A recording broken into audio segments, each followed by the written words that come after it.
ಏನೋ ಎಡವಟ್ ಮಾಡ್ಕೊಂಡಿದ್ದಾನೆ, ಬಾಯಿ ಬಿಡ್ತಿಲ್ಲ ಅಷ್ಟೇ.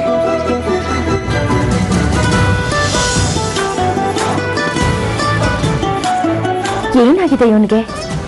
ಯಾಕೆ ಇಷ್ಟೊಂದು ಖುಷಿಯಾಗಿದ್ದಾನೆ? ಆಮೇಲೆ ವಿಚಾರಿಸ್ಕೋತೇನೆ. ಲಕ್ಷ್ಮಣ ಯಾಕೆ ಹೀಗೆ ಕುಣಿತಾ ಇದ್ದಾನೆ? ಏನಾಯ್ತು? ಇದು ಮದುವೆ ಆಗ್ತಿರೋ ಖುಷಿನಾ? ನನಗೇನೋ ಹಾಗನ್ನಿಸ್ತಾ ಇಲ್ಲ.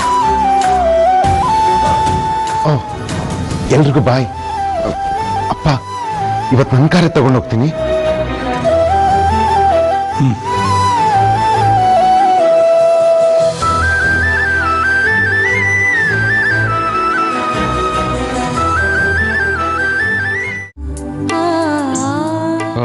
ಮಗಳೇ, ಇವತ್ತು ನನ್ನ ಕೆಲಸ ಇದೆ, ನಾನು ಬಸ್ಸಲ್ಲಿ ಹೋಗ್ತೀನಿ. ಪಾಡಿ ನೀನು ಆರಾಮಾಗಿ ಬಾ, ಆಯ್ತಾ?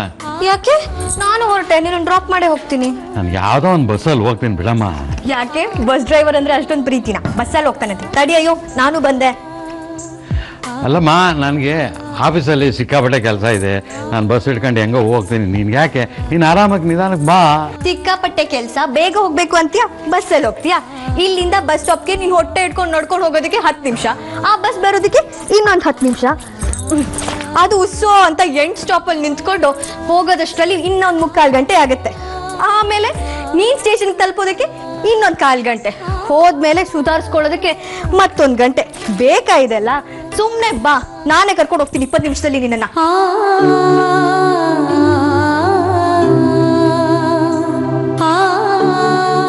ದೇವ್ರೆ, ನನ್ನ ಮಗಳನ್ನ ಕಾಪಾಡಪ್ಪ. ಮಗಳೇ, ಹೆಂಗೆ ಹೇಳಿ ನಿನಗೆ?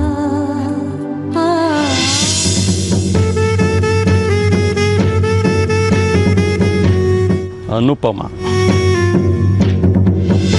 ಸ್ಟೇಷನಲ್ಲಿ ಆ ಕಿರಾತಕ ಜೋಲ್ ಸುರಿಸ್ಕೊಂಡು ಕಾಯ್ತಾ ಹಾಕೋದಿರ್ತ ನಿನ್ನ ಮುಖ ನೋಡೋಕ್ಕೆ ಅಂತ. ಅವನ ಕಣ್ಣಿಗೆ ನೀನು ಬಿಡಬಾರ್ದು ಅಂತ ಎಷ್ಟೋ ಪ್ರಯತ್ನ ಪಟ್ಟೆ, ಆದರೂ ನೋಡೇ ಬಿಟ್ಟ. ಏನ್ ಯೋಚನೆ ಮಾಡ್ತಿದ್ಯಾ? ಬಾ ನಡಿ. ಮಗಳೇ, ನನ್ನ ಮಾತೇ ಕೇಳಲ್ವಲ್ಲಮ್ಮ ನೀನು? ಕೇಳಲ್ಲ, ಬಾ. ಬಾಪಾ, ನಡಿ ನಡಿ ನಡಿ ನಡಿ ನಡಿ ನಡಿ.